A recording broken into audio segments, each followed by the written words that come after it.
You do not need your Chromebook book for that. Or yes, you do need your Chromebook for that, Neil, but don't worry about it right now. Your Chrome back. Yep, you don't need it now. All right, y'all, we've been talking about unions like we said. We talked about the two types, y'all hush, industrial unions the other day and craft or trade unions. Now we're going to talk about the activities and how they actually, make progress.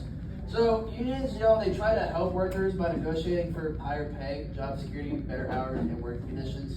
Higher pay. Obviously, back in 1875, when you're working at like steel mill or on the railroad, you're not getting paid very much, but you are, doing a lot of work, and it's not very easy work either. You're either, dumping, molten metal down like onto something. I don't know how steel works. I'm not a steel titan, but if you're whirling the railroad, y'all, you're, hammering railroad tracks in every single day. They're not very, light. They're very heavy. Not very fun. Job security. What was one of the factors that we talked about Tuesday that might lead to low job security in the 1800s workforce? Immigrants, yes, Javante. Immigration from other countries. Back in that time, mostly, Germany, Italy, and Ireland. But yes, they come in and they will work for lower rates, and they typically do the jobs that most Americans don't want to do. So it's, pretty easy for them to find a job because they would just come in and undercut the other person. Is that during the Great Depression? No, this is like we're talking like 1870s right now. And then better hours. Like I said the other day, those guys would work from dawn to dusk. So from like sun up to sundown, you're working. And if you're in a steel mill where it's like 130 degrees, it's not very fun. Also, if you're building the railroad, not very fun either when you're working, from 4 in the morning until, 8 at night. If an agreement cannot be reached, workers would strike or refuse to work until certain demands were met. All right. A lot of industries do have unions, so when you go on strike, that's basically you're just walking out and refusing to work until your demands are met from whoever it may be. Like in Texas, there is a teachers union, all right?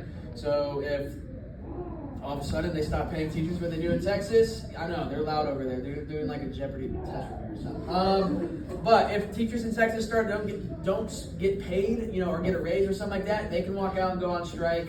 I'm not part of the union, so I'll still be here for when that happens. I'll be here to teach you guys. I know, very fun. We'll have economics class. But it could happen. Probably not, but it could. All the teachers would do is they'd refuse to work, they'd walk out the door, and then they'd probably start picking. So what a strike actually is a union organized work stoppage designed to gain concessions from an actual employer. So like for this all intents and purposes here, it'd be Forney Independent School District. They also pressured employees by having the striking workers picket or paraded in front of their employer's business carrying signs about the dispute. That's all it is. It's basically like if you had a sign and you put on it like what do you want? Like we want better wages, or we want better uniforms, or we want no dress code, stuff like that. If you guys, went out and picketed, we want our cell phones, all that fun stuff, right? But that's basically what a picket is, a demonstration or march before a place of business to protest a company's actions or policies. All right, I'm going to show you guys kind of an example of picketing real quick. It's more of a comedic example. It's from the show Duck Dynasty. I'm sure most of you guys have seen that. I love that show, so I thought about it the other night. I was like, that's actually pretty funny. But, that show is very scripted, and this is obviously fake, what they're doing, but it is a good example of actual picketing, okay? Because they are standing out in front of the business with signs, they got their chance, all that fun stuff. Let me pull it up right quick.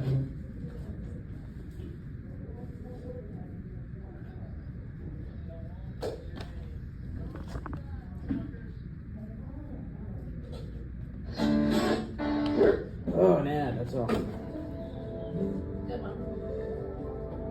You make good choices. Alright, so pay attention. Look what they're going to do. And Willie to their knees. Mm-hmm. Look at that.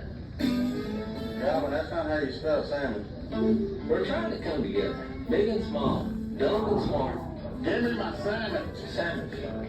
Mainly dumb. Big uniform stuff. We're sticking this out because Willie's wrong. I don't know, but I've been told. I don't know, but I've been told. These uniforms suck, there ain't no doubt about it. These uniforms suck, there ain't no doubt about it. My feet on it. What I'd rather do is go hunting and protest. But I'm trying to teach Willie a lesson. I do not submit to stupidity. What do you want to What do they want? What do we want? All right. All right, so you can see they're, trying to make their demands known. All right. Better than a day at the lake? Yeah.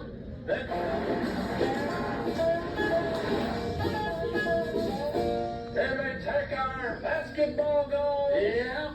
They may take our paycheck. Already done it. But they'll never take our freedom. People are honking. We got our signs. We're getting our message out. I feel like I'm making a difference in this world. I'm ready to fight now. Fight. Let's do it. This is stupid. Your policies are stupid. Mm-hmm. Hey, this ain't funny. Get your butt back to work. Work, work, work. Nobody take the time to stop and smell the roses. Hey, so Jack, we're smelling the roses. I'm gonna tell you from parts experience. One time I was smelling the roses, a big bumblebee stung me on the nose. So hey, from the 10 on, look here, you can smell the roses, but hey, smell them quick. Or a bumblebee's liable to nail you. Here's the deal, let's call a truce. You ready to call the uniform idea? No. You gonna put my rim back on the basketball goal? No. You gonna fire the business consultant? Nope. Forget it. Hit the road, Jack. Hey, don't come back no more, no more, no more, no more, no more, no more, no more, Jack. Well, that's two Jacks in that statement. Hey, I'll have you replaced by the end of the day. Good luck on that. Call your mom, call your kids. You ain't getting a paycheck, boys. I'm the boss. What I say goes. No questions asked. I lay down the law. I am the law. You look like the redneck Don Jackson, the man. Hit the road, Jack. Dang it. All right, so that's obviously a very comedic example of it, y'all, but it shows really what a strike and a picket is in full term. So they went out there with their signs, then their business owner came out, Willie, and then they tried to tell them their concessions, and he turned them away. So they went right back to picketing. So that's kind of how that works in a more fun way. So watching this news article, that's not very fun. Why does this not work? All right. They're brand new batteries. All right, so continuing on, the signs might ask other workers not to seek jobs with the company, or they might ask customers and suppliers to show unit support by taking their business elsewhere. Like in the video, they had funny signs like "Give me my sandwich" or "Put my rim bag on my basketball goal." But in the real world, it's more like we're looking for serious. All right, they're gonna put "Give us our wages," or "Don't garnish our paycheck," or fire whoever it is that they've hired in our place, stuff like that. So if striking and picketing did not force a settlement of a dispute, a union could organize a boycott, which is a mass refusal to buy products from targeted employees or companies. Alright, so have you guys ever boycotted anything not buying from a certain company? Ever. So like I boycotted Sonic in college because when I was at Tech, they had a commercial on the TV during the away game, the football game, that advertised something I really wanted, Sonic, and then I drove to the Sonic, ordered it, and they told me they didn't have it anymore. It's out of stock. And I was arguing with them, wondering why they have it on TV, but not in the store. So I didn't eat Sonic for like a year and a half. Have you guys boycotted anything? Anybody? Oh, where I get my eyebrows threaded, they really pissed me off, so I went somewhere else. Fair enough. That would be a boycott. How long did you not go there for? Like a week. Okay. That's a short boycott, but it is in all intents and purposes a boycott as well. Thank you, Mia. Anybody else? Boycott anything? Cool. Oh, what, Preston? McDonald's. Why'd you boycott McDonald's? You got me sick. It got you sick. Okay. I don't know if McDonald's got you sick. You might have gotten sick on your own, but I'm just joking. McDonald's probably did get you sick. But yes, those are both great examples, y'all. And then when a boycott is effective, it can't hurt a company's business. Like right now, Starbucks is closing down stores. The mega giant, coffee brand Starbucks, who's been prevalent for 30 years now, is closing stores because people are not buying their coffee in certain areas. I don't know exactly why, the reason that they are being boycotted, but people have stopped buying their coffee, so they are shutting down stores across the country, which you would never think from a company the size of Starbucks. That's in every single state, and has 1 million locations. There's probably 2 in town. Where I live in Dallas, there's like 4 Starbucks in a 2-block area. It's insane. All right, employer resistance. So employees resented the strikes, or employers resented the strikes, pickets, and boycotts. So they fought unions in a number of ways. Sometimes the owners would call for a lockout, which is management's refusal to let employees work until company demands are met.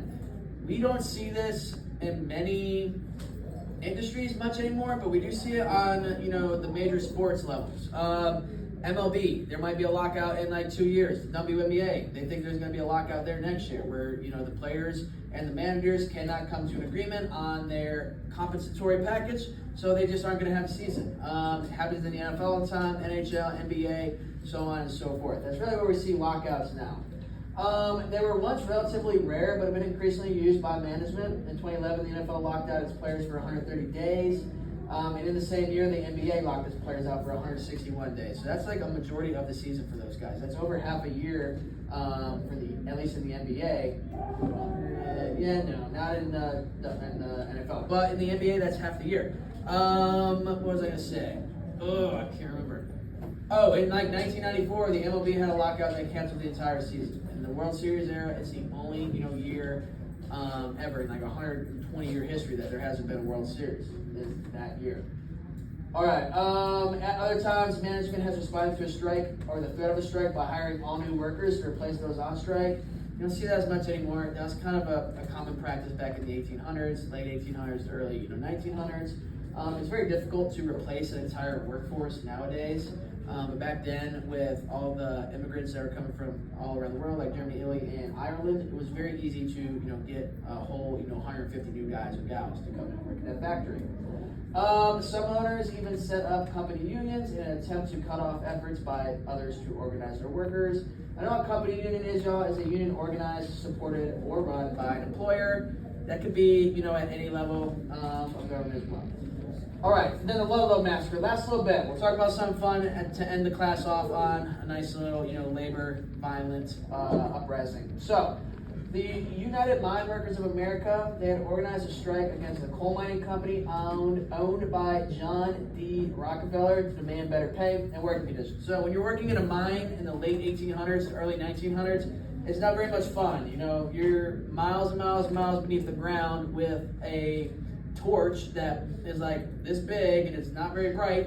So you're underneath the ground and it's pitch dark and you have a pickaxe, all this fun stuff. And you're breathing in toxic fumes like coal dust, whatever else is down there, diamond dust, who knows? And they're not getting paid very well. So they went to John D. Rockefeller or his, representative and tried to get better pay.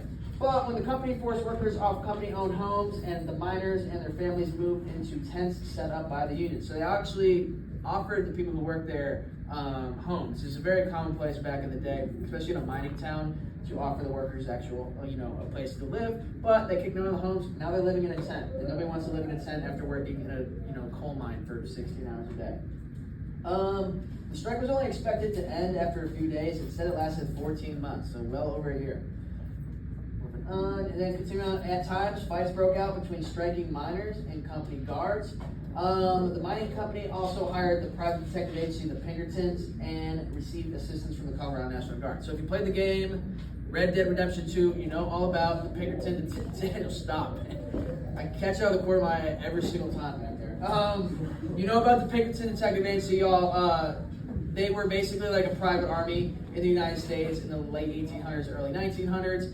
And, companies could hire them to come in and they would basically, beat up the workers or even in extreme cases, kill them to get the strike over with. It happened quite a few times. It happened to Carnegie at his steel plant in, I want to say, somewhere in Pennsylvania. But this is a little later on. It's 1914. So one fight in the spring of 1914 turned into an all-day battle and devastating fire. That's not good when you're shooting guns and you have a fire at a coal mine. Stuff explodes.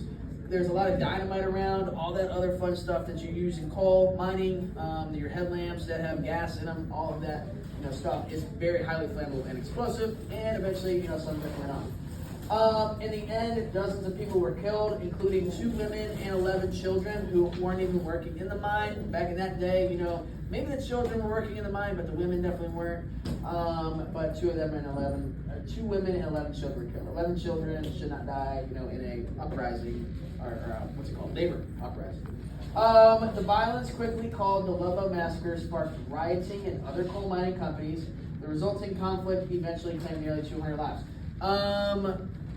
Yeah, and this is in the time 1914, so there's telegraph and stuff like that now, and telephone. So people found out about this relatively quickly. If this had happened in the late, 1870s when we started off, it might not have made the news in a certain part of the country for like 2 or 3 weeks or even a month. But with the invention of the telegraph, dots and dashes, all that fun stuff, and telephone, news spread quickly, and other uprisings occurred directly as a result from this.